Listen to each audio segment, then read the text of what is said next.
Hey everybody, what's going on? This is Jamie Dawn. I am your professional psychic advisor, success coach, and evolutionary revolutionary astrologer. And I am bringing you a weekly video for the week of May 1st. Rabbit, rabbit. It is Friday, May 1st, 2020. And I thought I would go ahead and give you a little update to what's happening in the stars and the sky and maybe what's happening inside of us. I know many are reporting in that these are heavy times, and you know what they are. I know that most of us are ready just to get back to whatever life we had before. And yes, it's going to look different. It's going to feel different. And it has to be different. We've been saying this for a long time. There has to be a change in our reality, a change in our world. And so in doing so, Mother Earth and nature itself is sort of resetting itself, right? And so, yeah, we are entering into some interesting times. I will say that we know that if you're paying attention to the news and the headlines, that there are a lot of states here in the United States, as well as countries around the world, that are starting to release some of the restrictions. And I think, many of us are going, yay, it couldn't happen sooner. At the same time, I don't want to be a doom and gloom kind of person here, but I just want to give you the overarching theme for the rest of 2020. And that is, we have to really be patient with what is happening in the collective with our uncontrollables, or we're going to exhaust ourselves. We're going to find ourselves like standing in the center of a river and trying to push against it. And it is not going to go well for us, other than it could create burnout, exhaustion, breakdowns, that sort of thing. And so I want to offer this as well. Some of you have reported that during this time you are thriving. And I'm so thrilled to hear that, because it is not up to those who are not thriving to put you down. But there comes a responsibility. And that responsibility is to be able to reach a hand out to somebody who is in need, and you can be of great service to them because you are thriving. So I'm going to offer that to all of us who may feel as though we're thriving. Maybe it's in our spiritual life, maybe it's in our physical life or emotional, mental life, whatever place in your world that you feel you're thriving. See how you can be of service to someone else with that abundance, that overflow. And it's important too, because we've got a pretty powerful week ahead. We've got a lot of activity at the beginning of the month of May. And part of that is going to be because we do have a full moon on the 7th, and that full moon is going to be in Scorpio. So the moon will be opposing or standing across the sky from the sun in Taurus. And the thing about this full moon that is going to be extremely powerful is that it's got several aspects to it that may just offer a lot of emoting. There may be this buildup of intense emotions because it is Scorpio, and Scorpio is very passionate. It's very intense. It wants to form these strong emotional bonds. And once it does not let go easily.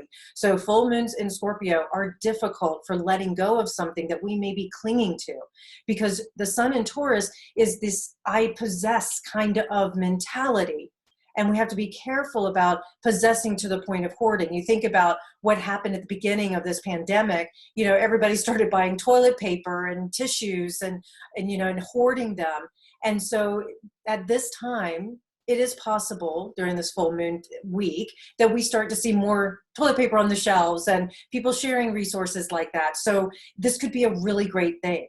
And so think about the emotions that come with that sense of relief, or that sense of, oh my God, finally I can get back to, living life again kind of thing. And so we're going to be faced with certain things like that. But also keep in mind too, that emotions run the whole gamut. And so we may also feel intensely drawn to connecting with each other, to getting into this, like, I don't care what the system says, I'm going to go see my friends, or I'm going to, go visit my family and things like that. Now, a lot of that is going to obviously be where we trust our inner wisdom, and that it's important that if you choose to go in that direction, that you allow yourself to really give yourself permission to make your decisions consciously, because that's what it's all about. It's about our conscious choices. And that's where the empowerment comes in, and being able to own that. That's what this Capricorn energy is really, driving it back to us as an individual, is to say, check in with the inner wisdom. How does this line up with my value system? Can I stay in my integrity and still achieve the goals that, regardless of whatever, now I can't talk, regardless of whatever the outcome is, that we can still be in alignment with our values? That's such a big theme. So the other thing with this week that is really potent is we do have the nodes of the moon changing signs. They have been in the North Node in Cancer, the South Node in Capricorn. And this is a big deal because we're going to be starting a whole new 18-month season of eclipses. And the eclipses are now going to be in Gemini North Node and Sagittarius South Node. So look in your chart to see where Gemini and Sagittarius are on the cusp of your houses, and that's where your eclipses are going to be energized for the next 18 months.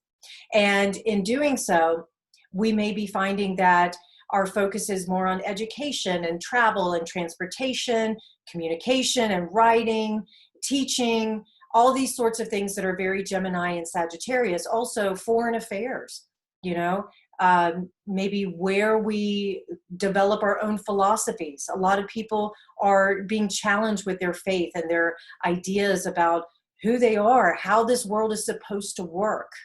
So we're going to be set up with intense times during full and new moons in Gemini and Sagittarius in the next 18 months. So you may find that at the beginning of this eclipse season, many people are communicating, their ideas, their philosophies, whatever, and that by the end of the eclipse season, there may be new books, new blogs, new courses, things like that. Maybe new relationships that are built out of this higher mind kind of mindset, because we still have Uranus in Taurus, and Uranus does rule that higher consciousness, and it wants us to take these resources that we have and share them and to communicate and do it in an inventive way. So all of these things are going to be working together. So we're going to get a little taster this week of what is coming.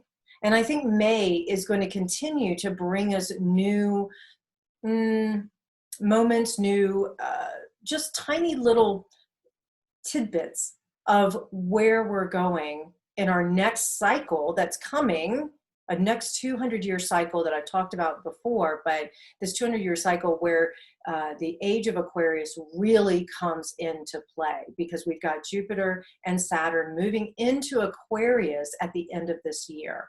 And so those are going to usher in, those two social planets are going to usher in this next age of Aquarius for us. And so we're going to be looking at, science and technology, astrology. We're going to look at ways in which our resources can actually be used for greater humanitarian efforts. We also are going to be, changing and transforming the way that our transportation system may operate. I swear the technology that is going to be, it's already in prototype, but is finally going to be released, I think is going to feel very futuristic for so many. And those of you who keep up with like sci-fi, or let's say the Jetsons or whatever, it may have a feeling like that, where you kind of look back and you go, yeah, I think Hollywood had this right from the beginning. But back to this week, I just want to also offer that I mentioned at the beginning of the year that we're on this hero's journey, right? And so here we are in the 5th month, the 5th phase, which is entering where the crossing of the threshold phase for the hero's journey is happening. So we're crossing over this threshold that we're ready to act on this call to adventure and truly begin our quest. So it's very appropriate where sentiments in areas of the world with respect to restrictions, thank you Jupiter Capricorn and Saturn Aquarius, are placed upon us because of this pandemic.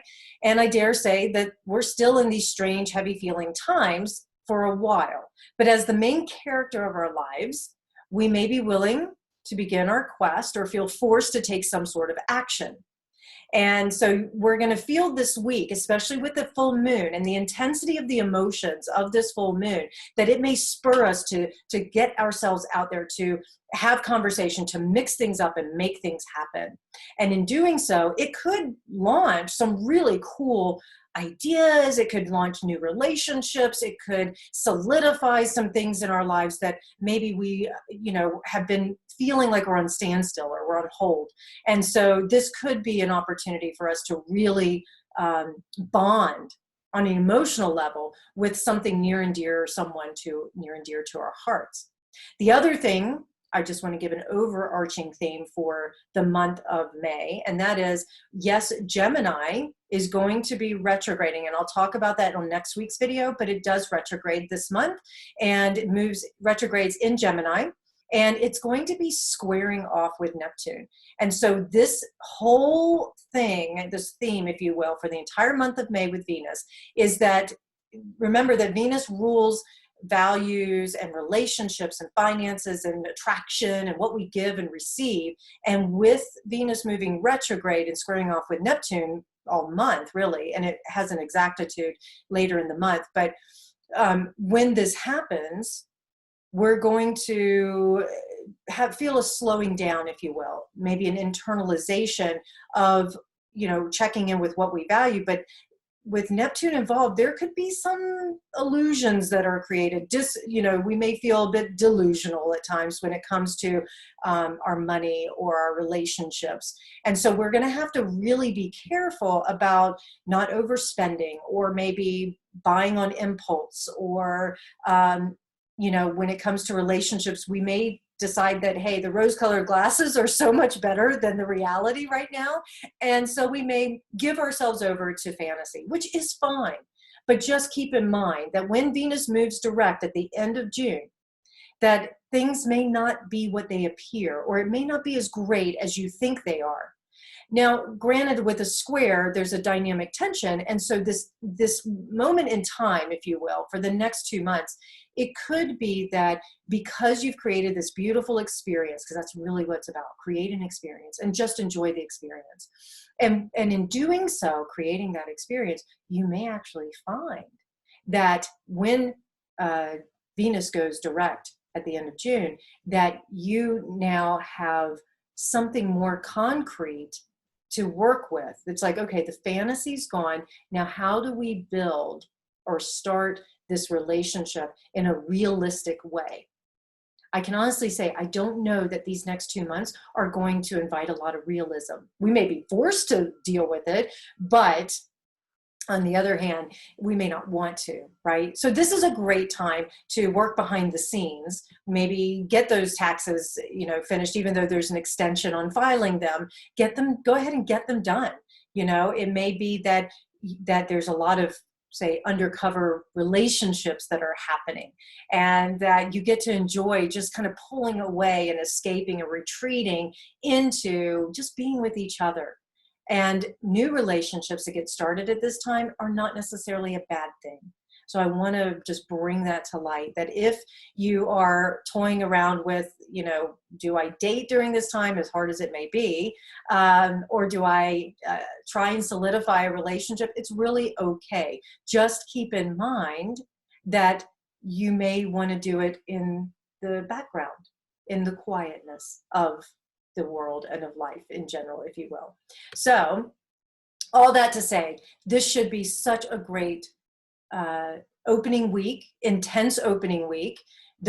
Many of you are reporting, as well as I've been feeling, when I look at patterns and things like that, that the beginning of the week for the last 3 weeks have been intense. Monday, Tuesday have just been a little crazy, with the emotions. I can't say that this coming week won't have a very similar feel to it, but what I can say is be gentle with yourself, give yourself permission to just kind of ride the waves. The energy is going to build because it is a full moon. So just notice when it's building and building and building, and then channel it. See where you can take it, maybe out to nature. Maybe it does drive you to have that important conversation that you need to have. Maybe it does open your heart in a way that allows you to be of great service to this collective. Whatever it might be, just know, give yourself a lot of space and grace because we're human. So All right, you guys, I hope that you have a great week. You know you can find me at jamiedawn.com and one2listen.com. And I look forward to connecting with you in the next couple of days. I'm here in the next week. There's so much just to talk about. Check out my blog because I will have the entire month's forecast on there. And so you can just have little pins on the map as you navigate the month of May. All right, you guys, have such a great week.